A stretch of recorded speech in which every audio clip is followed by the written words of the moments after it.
Hi everybody, and welcome back to an invisible illness awareness project.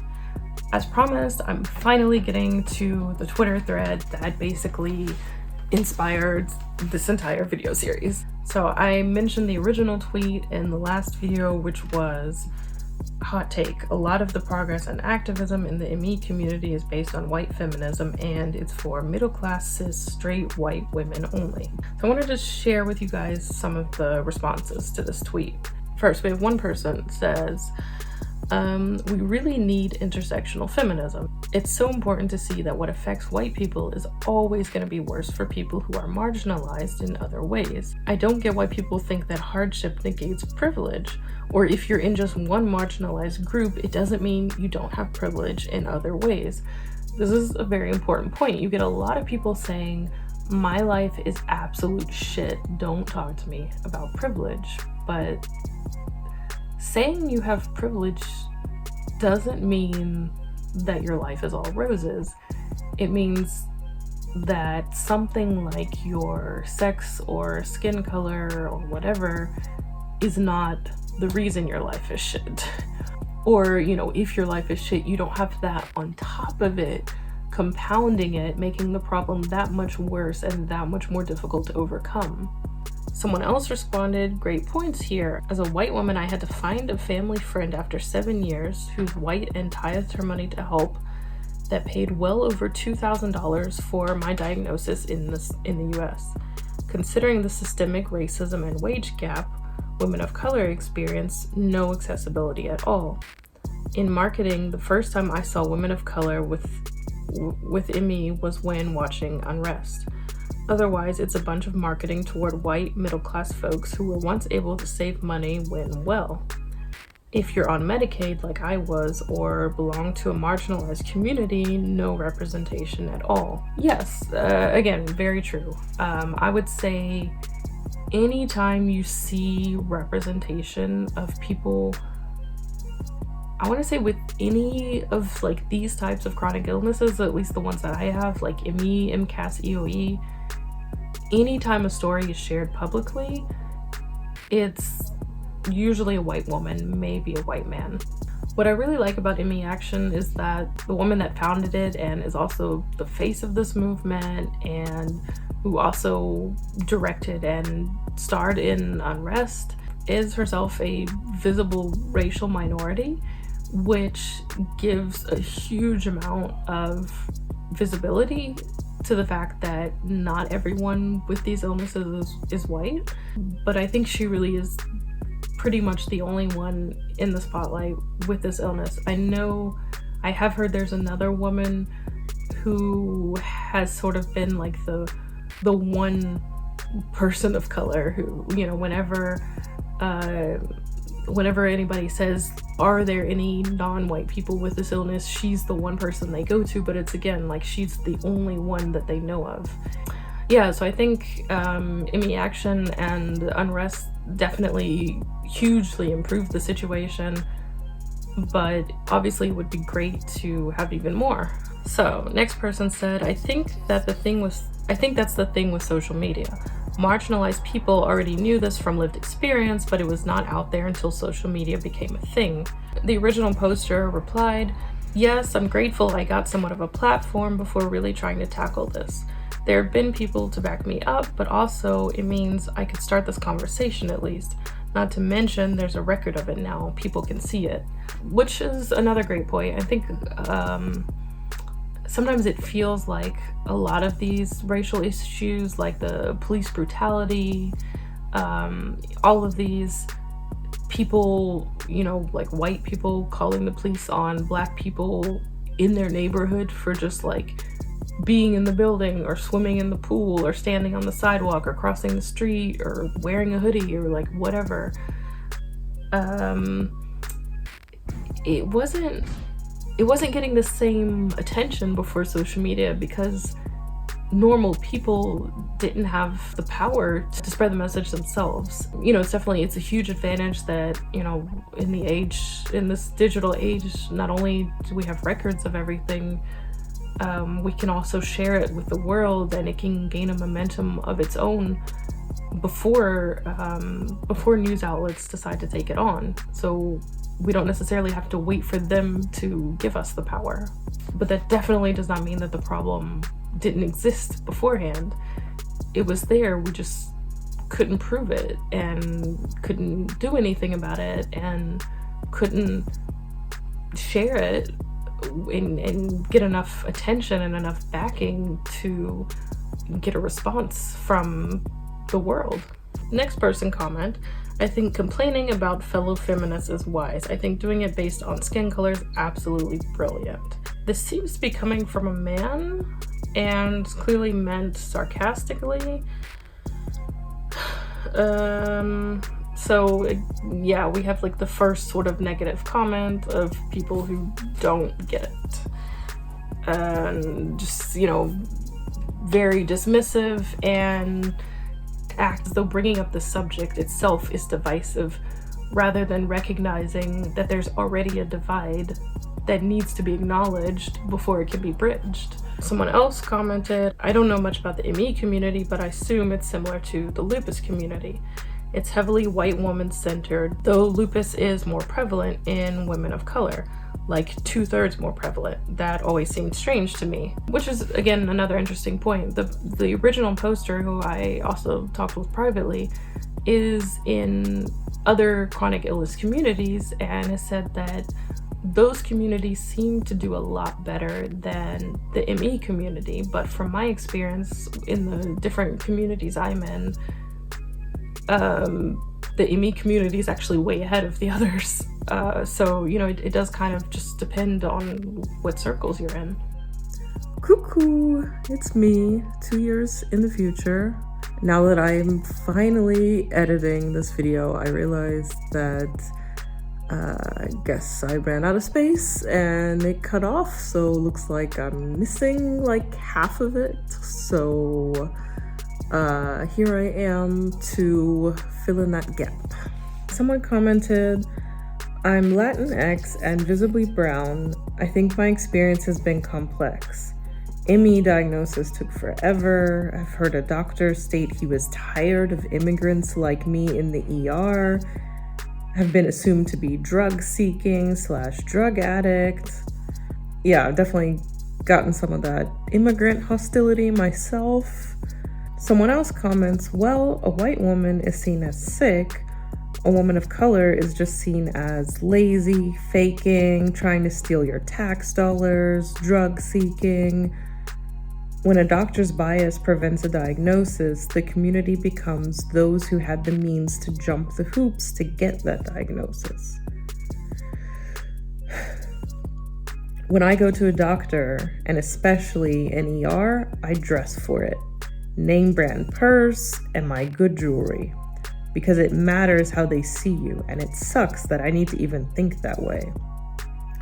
If they don't think you have power, they often walk all over you. Someone replied, so true, I always take my husband with me, try to smile and be pleasant, which can be bad because then they think I'm not in pain, but I know being disheveled and alone will get me labeled as a drug seeker. And that is as a white woman. It's so much worse for women of color. Okay, this is interesting because I kind of have been trying to dress nice by my standards, and I'll actually like wet my hair and wear it loose on days when I have doctor's appointments, but only because that's the only time I go out. But I actually felt like maybe that was working against me because I should look less put together in order for them to really see that there's a problem. Like maybe they think if I look too together that nothing's wrong. But I can see the point they're making, and I think even my standards of together are maybe below average. So I wonder if I actually did go all out like this, like what kind of difference it would make. Like that would be really interesting to just try and see the difference. Someone else commented, "Yep, people really start listening when it's a white person affected. I support your take and know that I have privilege even in the medical community as a white person, and it is wrong." Someone replies, "Doctors are definitely more likely to listen to white people, but in ME specifically, most of them listen to very few patients, regardless of color, gender, whatever. We're sadly all tarred by the same hysteria brush. Trust me, I was paralyzed and still treated as hysterical." The original poster replies, "But I don't think it's the same brush. It's worse for Black women with added stereotypes and less access to resources in a lot of cases. Were you ever called rebellious solely for having ME? Have you had to deal with misogynoir in the doctor's office? Oh yes, I've had those things multiple times in my 23 years sick and worse." So OP responds, "You've dealt with misogynoir?" And they reply, "Well, no, just misogyny, since by definition I can't experience that. Not sure that negates my point." So I feel like this person is kind of missing the point and saying like, yeah, okay, they're dealing with misogyny, but not really acknowledging that misogynoir is something separate, or racism in general, is that is completely apart from sexism. So I think what happened here is that the person that they tagged in this tweet came in, said something, and I think tagged 3 other people in that tweet. And that tweet seems to be gone. I haven't found any traces of it anywhere. But as a result of that, or I don't know if it was directly that, or if there was anything in between that I'm missing here. But one of these women who was tagged was a white woman who responded, "I didn't ask to be brought into this convo, but since y'all did, I'm a severe patient and single mother raising 3 kids with no help, no support, nada, all the while fighting just to stay alive and to keep my kids alive. So you're not going to see me tweeting about privileges anytime soon." And we're like, whoa, okay. And the person who tagged her and the person who tagged that person are both defending this lady, saying that she is an advocate who has been doing work for decades or whatever. And I'm not gonna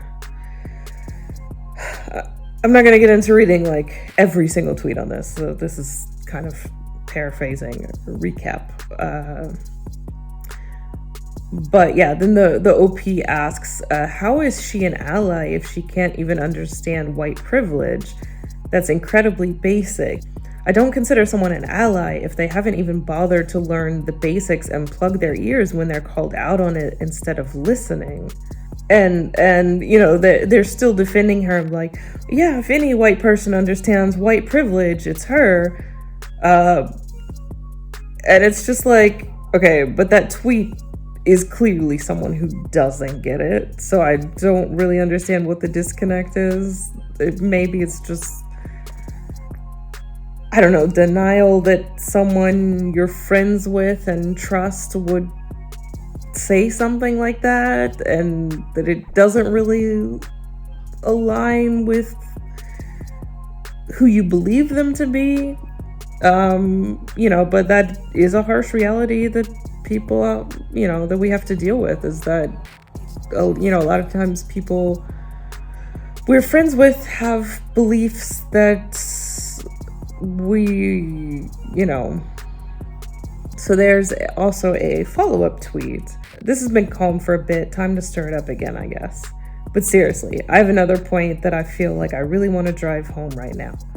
Just because marginalized people aren't actively being excluded doesn't mean we're being included. I think a lot of white people think that as long as no one's saying Black people can't be here, no one's being overtly racist. Everything is fine. I also think more privileged people will tend to think their experience is the default. This is especially true when no other story is being told. Therefore, it's easy to assume that if you're fighting for yourself, you're fighting for every person within me. But I'm a Black queer woman with several other disabilities. It's hard for me to ignore what others can afford to. Being in this movement has required a type of painful cognitive dissonance where I have to attempt to forget who I am and what my situation is. I've received an outpouring of support over the past few days and want to sincerely thank anyone who supported me in any way. I also want to point out that this is the first time I've felt this level of support, and I've been sick for 12 years. I can't explain everything right now, but that is the problem.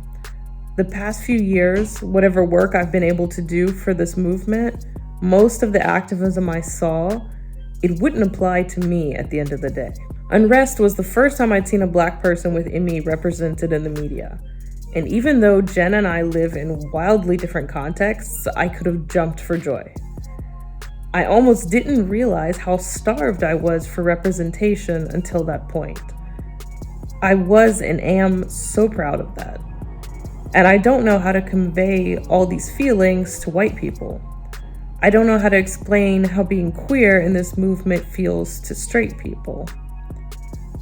I don't know how to describe the stress of walking into a doctor's office with all that plus severe Tourette's. And I don't know how to explain what it's like to be able to read about people with your disease, but no one like you. To read about people with access to more texts, better doctors, traveling, etc. I don't know how to explain that even if I did find a doctor who could treat ME, they could still be racist. They could still be ableist when it comes to my other disabilities. What happens if they find out I'm queer? Even if I had access to text, I'd have to deal with microaggressions. Okay, maybe TX. What does TX stand for? To TX. What is TX? To tax.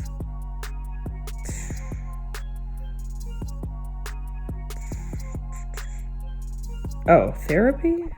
Or treatments, yeah. To read about people with access to more treatments, better doctors, traveling, etc. I don't know how to explain that even if I did find a doctor who could treat ME, they could still be racist. They could still be ableist when it comes to my other disabilities. What happens if they find out I'm queer? Even if I had access to treatments, I'd have to deal with microaggressions. And that's just a small part of why all this matters to me. I'm not frustrated for no reason. This is a huge deal, and for a lot of people, we're going to work on it. We have to. But we have a lot of catch up to do. There's a long way to go. So yeah, I think she said it all. I think that absolutely warrants the mic drop gif that was used in the original tweet. So on that note, I return you to 2+ years in the past. By the way, even though this tweet thread and others included a lot of tension and made a lot of people uncomfortable, and there were some ugly comments made by some people, this is actually what sparked the conversation about how necessary it is to address these problems in this chronic illness community. And as a result of this conversation, eventually there was an advocacy group that was made for people of color. It just started out recently, so it's slowly trying to build up momentum, but there have definitely been tangible positive results to this. So for people who feel like there's no point even discussing racism, it definitely can have positive effects.